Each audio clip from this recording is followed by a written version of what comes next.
Shalom, selamat malam, selamat bertemu kembali dalam kumpulan umum Daerah Kependetaan Lotong. Dan pada malam ini adalah malam kedua. Terima kasih karena Anda tetap bersama-sama dengan kami pada malam hari ini di dalam kumpulan umum ini. Dan saya doakan supaya siapapun yang mendengarkan ataupun yang bersama-sama dengan kami akan merasakan berkat daripada Tuhan. Pada malam hari ini kita akan berbicara satu lagi pelajaran ataupun tajuk pelajaran, yaitu kehidupan Kristen yang mengutamakan Tuhan. Mari kita semua tunduk kepala, kita berdoa. Tuhan yang di surga, terima kasih.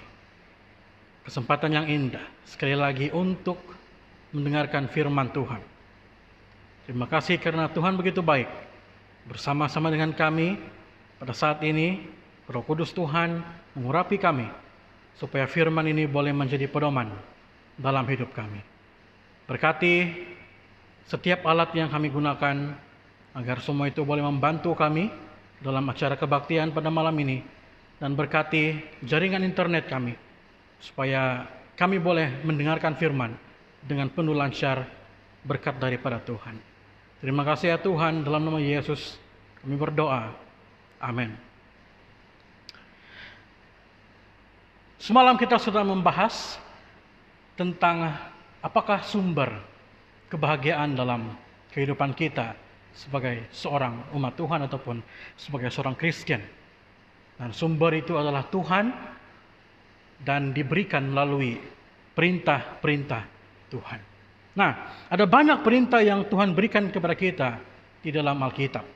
Namun semalam kita membahas tentang satu perintah ini, satu hukum ini, yaitu perintah ataupun hukum moral yang Tuhan berikan sendiri kepada umat Tuhan melalui tulisan tangan Tuhan, jari Tuhan di Gunung Sinai, di atas 2 loh batu, dan diberikan kepada Musa.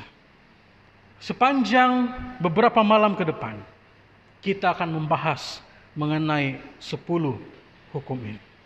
Dan 10 hukum ini akan menjadi langkah kita untuk mencapai kebahagiaan dalam kehidupan Kristen. Dan pada malam ini kita akan membahas mengenai langkah yang pertama untuk mencapai kebahagiaan dalam kehidupan Kristen, yaitu kehidupan Kristen yang mengutamakan Tuhan. Nah, 10 hukum Allah itu dibagikan dalam 2 bagian yang besar. Ya, dalam 2 loh batu.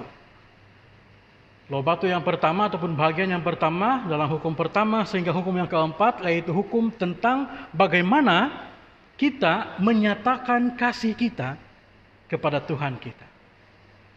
Dan hukum ataupun bagian yang kedua dalam loh batu yang kedua, dari hukum yang kelima sehingga hukum yang ke-10 tentang bagaimana kita sebagai umat Kristen menyatakan kasih kita terhadap sesama manusia.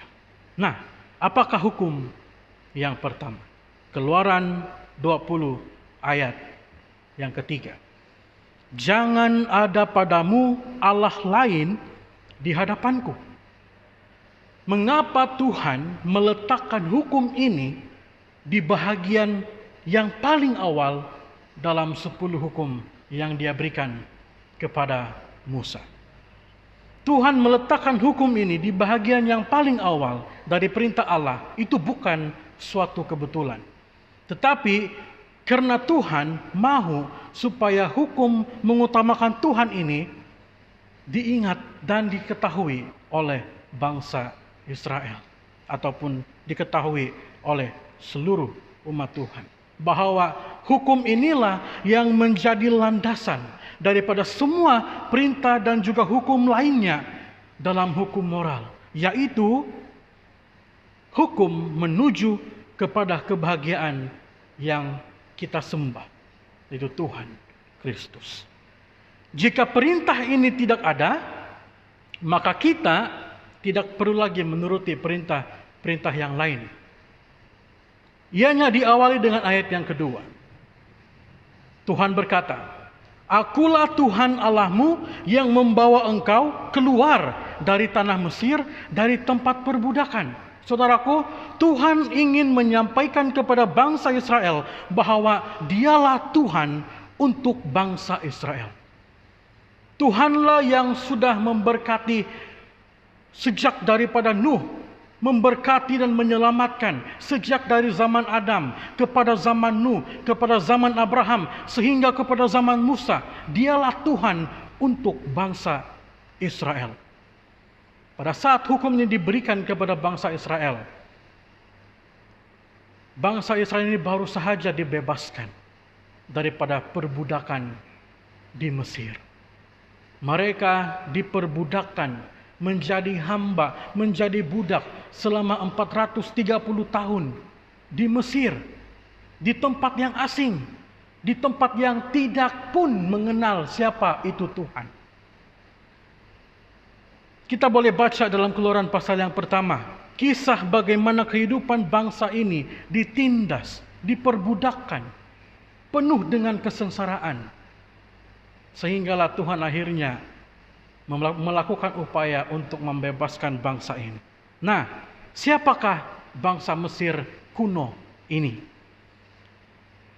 Kerajaan Mesir ini adalah kerajaan yang paling berkuasa di seluruh penjuru dunia pada zaman itu, pada waktu itu. Bangsa yang sangat kaya, sangat kuat, sangat terkenal dalam berbagai bidang. Namun bangsa Mesir pada ketika itu tidak percaya kepada Allah yang Maha Kuasa. Mereka lebih percaya dan beribadah kepada berbagai macam ilah. Nah, menurut pakar arkeologi, bangsa Mesir kuno ini, mereka memiliki lebih daripada 20.000 dewa yang mereka sembah. Nah, saya tidak ingin mengatakan bahwa angka ini tepat. Mungkin saja kurang, atau mungkin saja boleh lebih. Tetapi yang ingin saya sampaikan kepada kita adalah bangsa Mesir kuno pada waktu itu, mereka tidak menyembah kepada Tuhan yang Esa. Tapi mereka memiliki dewa-dewa yang mereka sembah. Bangsa ini tidak percaya kepada Tuhan yang bangsa Israel sembah pada ketika itu. Selama 430 tahun tinggal diperbudakkan di Mesir. Bangsa ataupun bangsa Mesir, gaya hidup umat Tuhan, bangsa Israel pada ketika itu mulai terpengaruh dengan gaya hidup bangsa-bangsa Mesir. Mereka mulai melakukan ibadah terhadap berhala-berhala. Mereka mulai lupa siapa Tuhan mereka. Dan hal inilah yang membuatkan Tuhan tidak senang kepada mereka. Ketika mereka percaya, ikut beribadah seperti orang-orang Mesir dan melupakan Tuhan, Tuhan tidak senang dengan hal ini. Itu sebabnya Tuhan meletakkan hukum ini di tempat yang paling awal, di tempat yang paling pertama, untuk memperingatkan kepada bangsa Israel bahwa Tuhan yang kamu sembah di Mesir itu bukan Tuhan. Ilah yang kamu sembah di Mesir itu bukan Tuhan. Tuhan ingin menyatakan kepada bangsa Israel, Tuhan ingin menyatakan kepada kita umat-umat Tuhan bahwa Dialah Tuhan yang patut disembah. Dialah Tuhan yang patut kita sembah. Tuhan yang utama. Hanya Tuhanlah satu-satunya Tuhan yang berkuasa di dunia ini. Bahkan di seluruh alam semesta. Yang kita sebagai manusia berdosa mampu lihat dan tidak mampu lihat keberadaannya. Tuhanlah yang berkuasa di seluruh tempat itu. Dan Dialah satu-satunya yang layak kita sembah. Hanya Tuhan sahaja. Kenapa Tuhan sahaja yang layak disembah? Kejadian 1 ayat 1 menjelaskan bahwa Tuhanlah yang sudah menciptakan segala sesuatu yang ada. Bukan hanya di bumi ini tapi di seluruh alam semesta. Pada mulanya Allah menciptakan langit dan bumi. Dia pencipta. Jika tidak ada Tuhan, Anda dan saya pun tidak akan ada di sini pada saat ini. Itu sebabnya kita harus menyembah pencipta kita. Nah, ketika bangsa Israel ditinggalkan oleh Musa di kaki Gunung Sinai, untuk pergi mengambil hukum-hukum ini yang Tuhan berikan kepada Musa.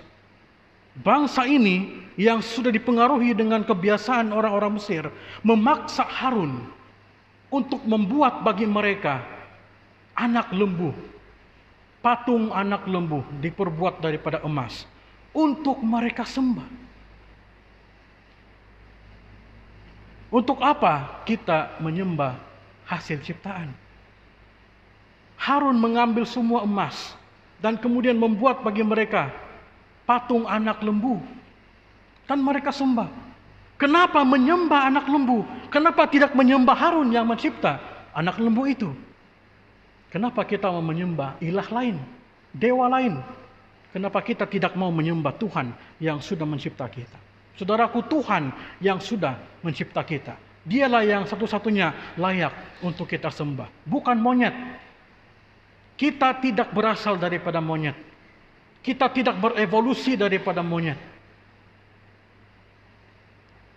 Kita dicipta oleh Tuhan, dan Tuhanlah yang layak untuk kita sembah. Kenapa kita mau sembah ilah ataupun dewa lain? Kita seharusnya menyembah Tuhan, bukan menyembah jimat kita, bukan menyembah setan, tapi kita harus menyembah Tuhan. Ketika kita walaupun sesaat percaya kepada ilah yang lain, maka kita sedang mengecilkan, kita sedang meremehkan, dan kita sedang menghina Tuhan kita.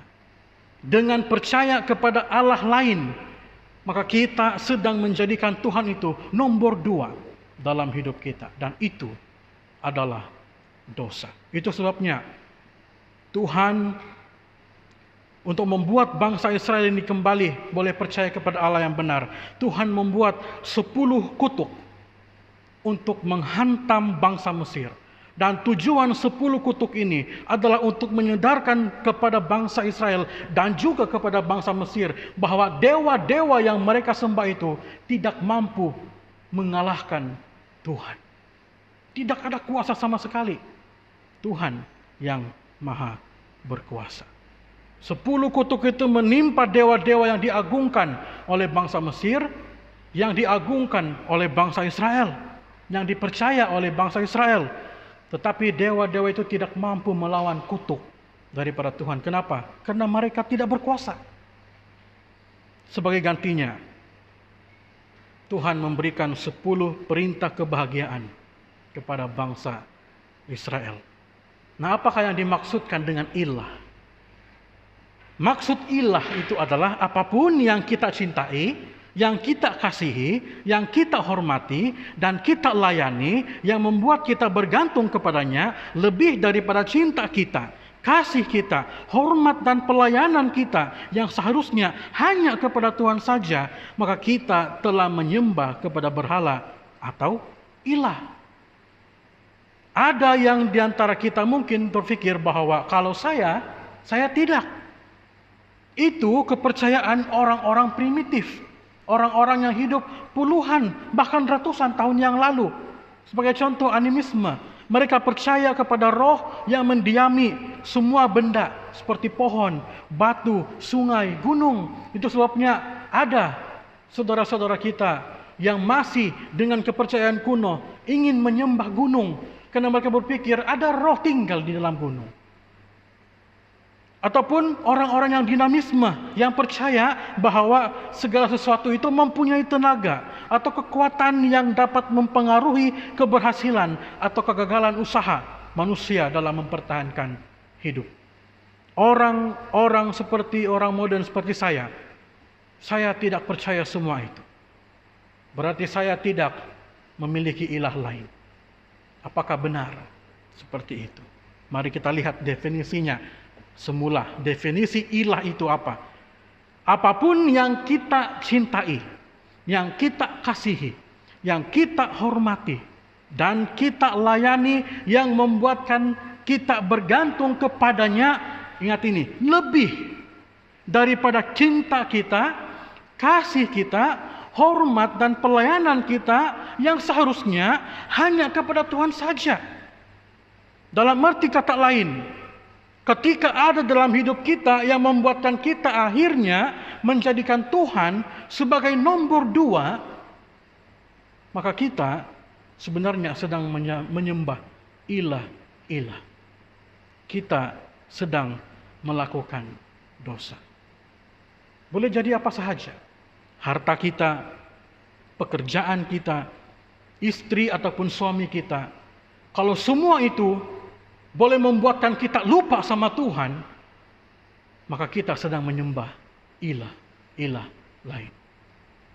Kalau pekerjaan kita itu lebih penting daripada Tuhan, sehingga kalau kita bekerja pada hari Sabat, kita berkata tidak ada masalah, Tuhan mengerti, kita sebenarnya sedang menyembah ilah lain.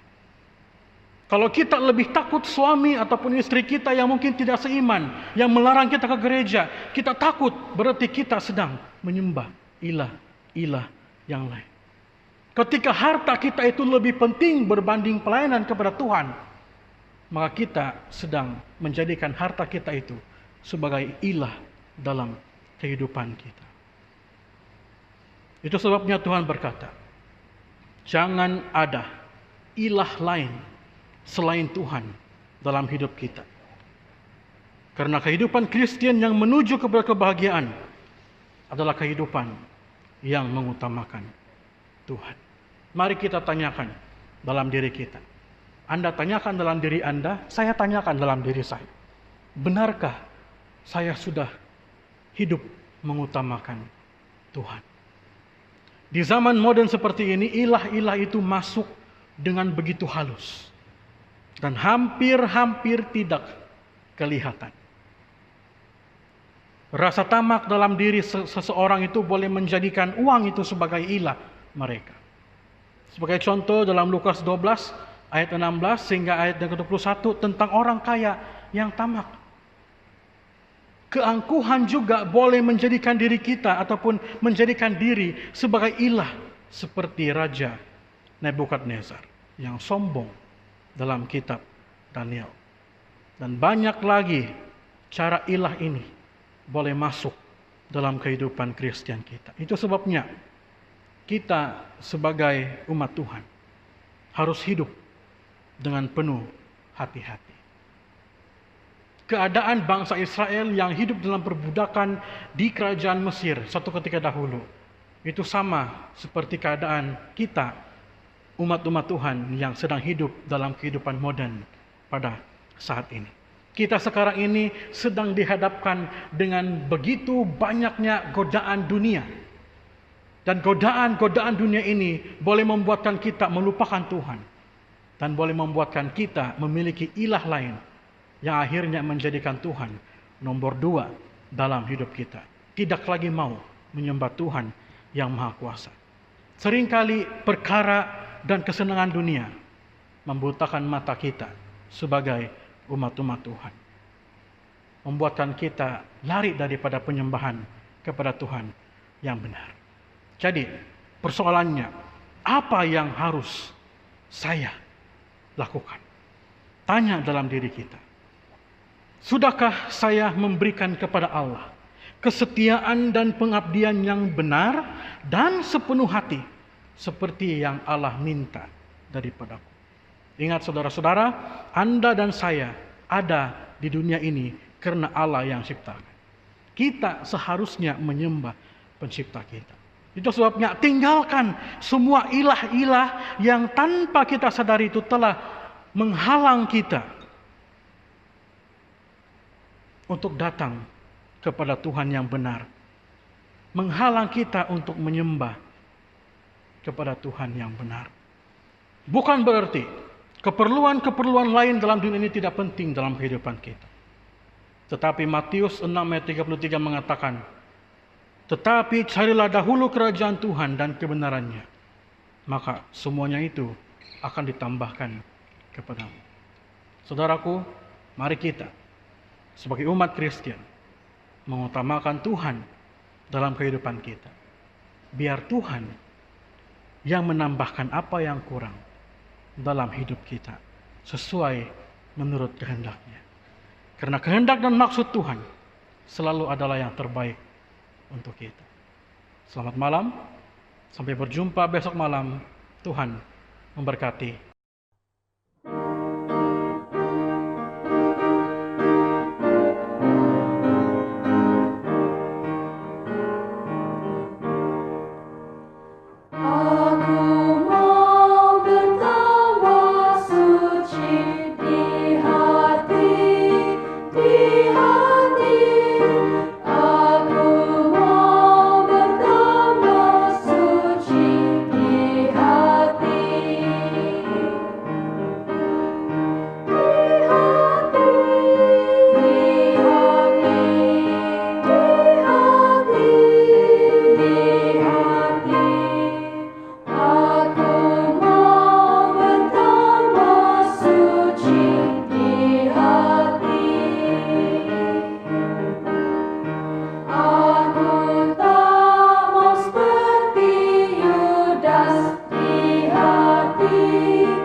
Mari kita berdoa. Ya Tuhan, terima kasih. Satu pelajaran mengingatkan kami sebagai seorang Kristen, hidup kami harus mengutamakan Tuhan. Dan kami harus membuang setiap ilah-ilah yang ada dalam hati kami dan hanya menjadikan Tuhanlah Tuhan yang terutama untuk kami sembah. Terima kasih ya Tuhan. Dalam nama Yesus kami berdoa. Amin.